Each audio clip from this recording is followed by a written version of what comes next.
Hola, muy buenos días. En este video pues traigo un tema que muchos de nosotros de pronto lo hemos escuchado, de pronto los hemos visto, pero no sabemos a qué se refieren, y es de los sistemas distribuidos.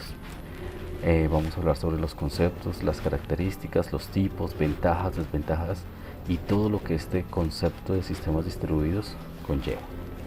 Entonces, bienvenidos. Bueno, para empezar vamos a hablar de qué son los sistemas distribuidos.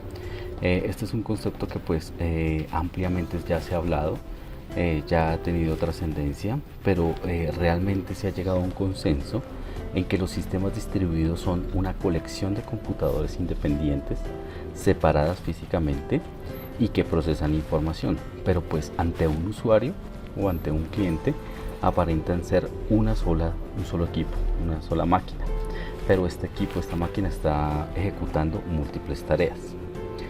Para entender un poco mejor el concepto de lo que es un sistema distribuido, pues vamos a hacer como un paralelo entre lo que es un sistema centralizado y un sistema distribuido. Los sistemas centralizados, pues como muchos de nosotros conocemos, solamente se basa en un PC, mientras que los sistemas distribuidos, como lo habíamos hablado anteriormente, son varios PCs que ejecutan varias tareas.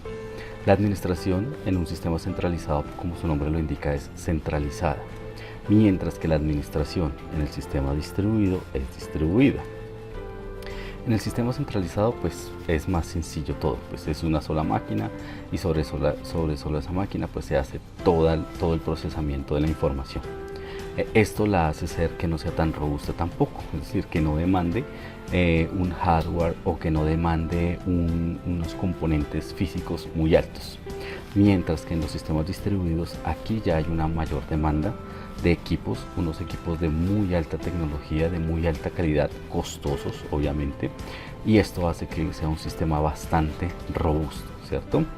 En los sistemas centralizados, pues al ser un sistema tan sencillo y ser poco robusto, pues no tiene un mayor respaldo, es decir, ante cualquier caída, ante cualquier problema, ante cualquier fallo, pues es más complejo realizarle cualquier tipo de arreglo. Mientras que en los sistemas distribuidos pues tiene un mayor respaldo, es decir, cuando falla una máquina en un procesamiento, pues hay muchas máquinas que lo están respaldando y están distribuidas de diferente forma. Esto lo que ayuda al sistema distribuido es hacerlo más escalable, es decir, que crezca cada día más, es decir, si más usuarios, más clientes hacen solicitudes a través de un sistema distribuido, pues tiende a crecer. Mientras que en un sistema centralizado pues es más difícil que haya esta escalabilidad, este crecimiento. ¿Listo? Vamos a ver unos ejemplos cotidianos. Por ejemplo, Facebook, Google, Twitter son grandes programas, grandes software que se basan en sistemas distribuidos. Uno de pronto como usuario de Facebook piensa que uno entra, consulta, sube una foto, ve un video y pues cree que realmente lo está haciendo en un solo procesamiento, en un solo computador está haciendo procesamiento, cuando realmente son muchos procesadores, son muchos equipos, son muchas bases de datos que están distribuidas obviamente estratégicamente pues para poder cumplir esa función. Otro ejemplo muy claro que hemos visto nosotros es el sistema de dominio de nombres, el DNS. Este sistema es aquel que pone los nombres a las IPs y nosotros pensaríamos que es una sola computadora, una sola base de datos asignando estos nombres, pero realmente son bastantes equipos distribuidos, administrados, que realizan esta función. Para mirar unos ejemplos de pronto que no son tan tecnológicos, digámoslo así, pues está la red semafórica de cualquier ciudad, de cualquier pueblo, de cualquier país. Esta red semafórica está basada también en sistemas distribuidos. No es solo un equipo administrando, sino son varios equipos que administran esta red semafórica. Otro ejemplo también claro que de pronto lo hacemos de forma cotidiana es el automóvil. Un automóvil es un sistema distribuido, es decir, el automóvil tiene un objetivo y es transportar, llevar, andar, ¿cierto? Pero para que pueda hacer eso tiene varios sistemas internos que le permiten al automóvil hacer esto. Por ejemplo, un sistema, de pronto el sistema de audio del vehículo falla, pero esto no va a evitar que el auto siga funcionando, o el sistema de ventilación de pronto puede fallar, pero esto no va a evitar que el auto continúe prestando su servicio. Entonces a esto es a lo que nosotros llamamos los sistemas distribuidos. Después de ver de pronto este concepto, pues entonces viene una pregunta: ¿cuál es su utilidad? ¿Para qué nos puede servir los sistemas distribuidos? A pesar de que en los ejemplos de pronto ya hemos visto a qué se refiere, ¿cierto? Pero necesitamos definir una utilidad, y realmente la finalidad de los sistemas distribuidos es la de compartir los recursos fácil y efectivamente, de modo que cualquier evento generado por un cliente o por un usuario pueda ser actualizado. Además, por su definición, se usa también para descentralizar el almacenamiento de la información en cuanto a las bases de datos y los sistemas de cómputo en cuanto a los servicios de procesamiento.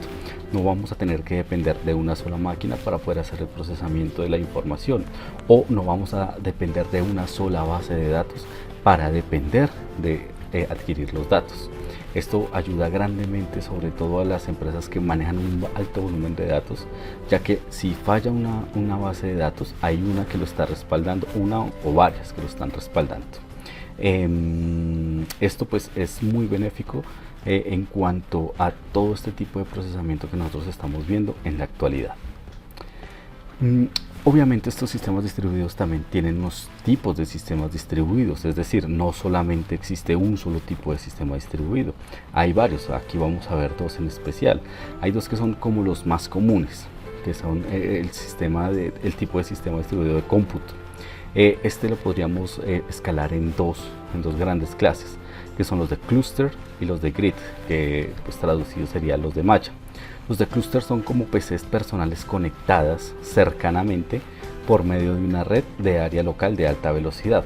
En cada nodo o en cada dispositivo de esta red pues se va a ejecutar el mismo sistema operativo, pero se refiere más que todo a esas mismas redes que incluso nosotros podemos llegar a tener en nuestras casas, en las oficinas, en los hogares, donde estos tipos de sistemas distribuidos pues obviamente dan unos servicios, acceden a unos servicios, pero no son centralizados en uno solo, sino se distribuyen en diferentes nodos o en diferentes equipos, digámoslo así. Y está el de grid o el de malla, que son ya un poco más grandes, son más amplios, en los cuales cada sistema puede estar ligado a otro con características de software y hardware diferentes. Bueno, estos sistemas distribuidos también poseen unas características especiales, ¿cierto? Estas características son entre ventajas y desventajas que nos pueden llegar a traer estos sistemas distribuidos. Entonces, la primera característica que podemos ver de los sistemas distribuidos es la concurrencia. Los dispositivos o equipos operan concurrentemente, es decir, realizan diferentes tareas en tiempo real, pero todos con un mismo objetivo. Aunque para el usuario, para el cliente puede resultar solamente que está haciendo el procesamiento con una sola máquina, realmente son muchos procesadores interconectados que realizan esta función. Además, no solamente es un cliente, son muchos clientes haciendo solicitudes y procesamientos a la vez, lo cual permite que haya una buena concurrencia en la solicitud de estos servicios y el sistema distribuido pueda responder a todos ellos.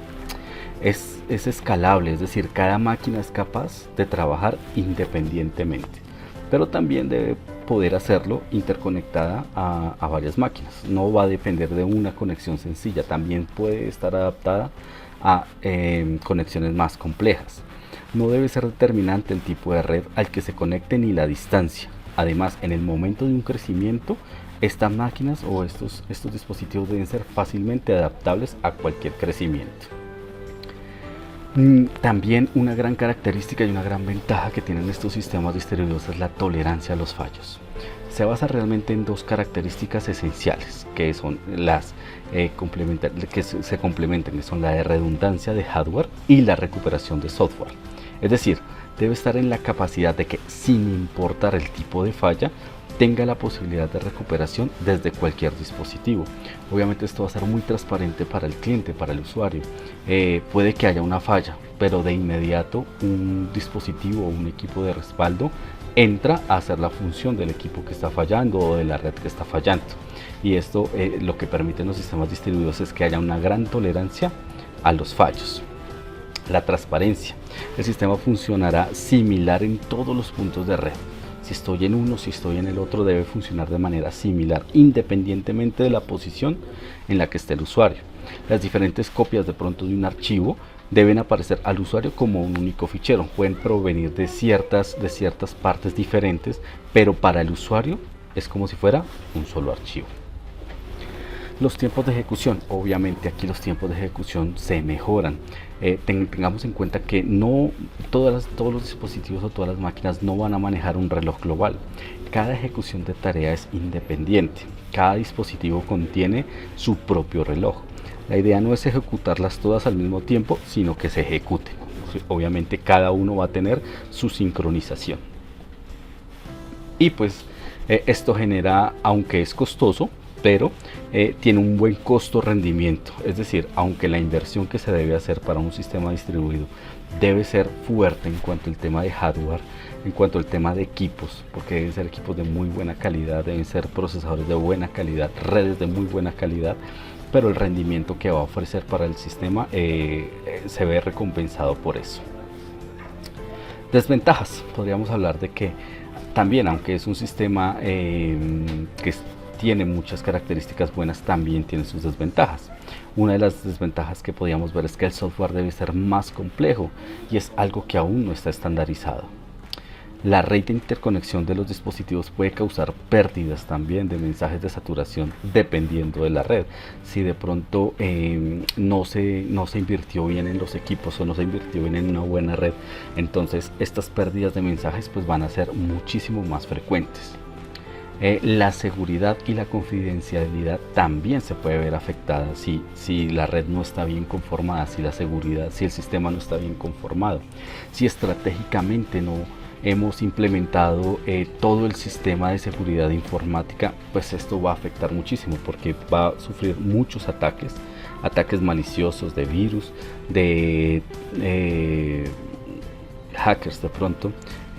Y si no se tiene una buena gestión de seguridad informática, pues no va a ser muy bueno. ¿Listo? Así es a grosso modo lo que podemos ver entre las ventajas y las desventajas. Esto también tiene una relación en cuanto a los sistemas distribuidos con el modelo cliente-servidor. ¿Qué es un modelo cliente-servidor? Es un cliente que pide una solicitud a través de un servidor.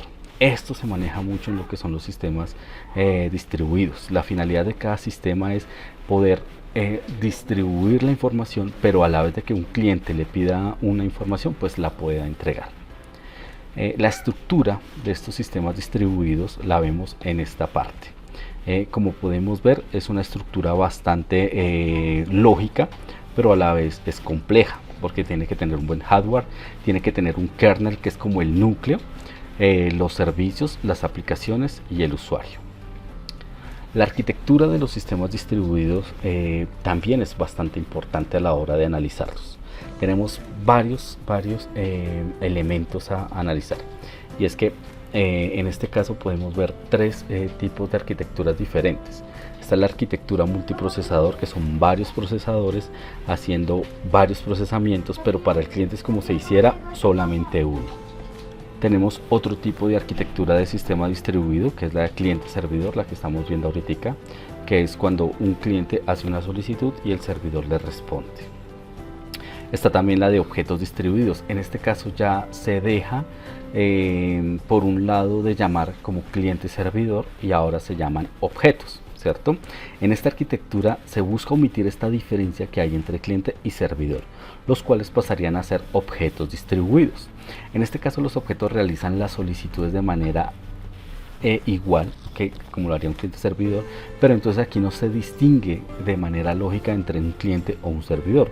Todo esto se hace a través de lo que se llama un middleware, que más adelante lo vamos a ver, el cual brinda una interfaz transparente a todos los objetos.